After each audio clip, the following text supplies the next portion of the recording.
बिस्मिल्लाहिर्रहमानिर्रहीम। अस्सलाम वालेकुम, मैं हूं सफिया खान। शामिल करते हैं हेडलाइंस। रस्सी तो जल गई मगर बल ना गए, नवाज शरीफ का मुहाफिज सहाफी पर टूट पड़ा। पार्लियामेंट हाउस के बाहर नवाज शरीफ के जाती सिक्योरिटी गार्ड का निजी टीवी के कैमरामैन पर तशद्दुद। सिक्योरिटी गार्ड कैमरामैन को फुटेज बनाने से रोकना चाहता था।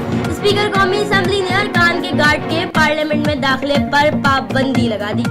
फवाद चौधरी की नवाज शरीफ के गार्ड्स की कैमरामैन पर तशद्दुद की शदीद मजम्मत। कहा हुकूमत खत्म हो गई मगर मुगलिया सोच खत्म नहीं हुई। फयाजुल हसन चौहान बोले नवाज शरीफ और गार्ड्स पेशियों से तंग आ चुके हैं। गार्ड्स अवाम, अदालतों और सहाफियों पर नहीं बल्कि अपने आकाओं पर गुस्सा निकाले। शेख रशीद बोले गार्ड्स के खिलाफ मुकदमा होना चाहिए। अपोजिशन लीडर शहबाज शरीफ कहते हैं कश्मीर और फलस्तीन में जुल्म और ज्यादती की इंतहा हो चुकी। मकबूजा कश्मीर में कत्ल और गारत पर ऐवान में करारदाद लानी चाहिए। जवाहरलाल नेहरू ने कश्मीर में राय शुमारी का वादा किया था लेकिन भारत हर वादे से मुकर गया।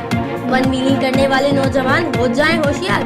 वन व्हीलिंग करने वालों के खिलाफ पुलिस हरकत में आ गई। शारा फैसल पुलिस ने वन व्हीलिंग के खिलाफ कार्रवाइयों के दौरान 3 दर्जन से ज्यादा मोटरसाइकिल सवारों को गिरफ्तार कर लिया।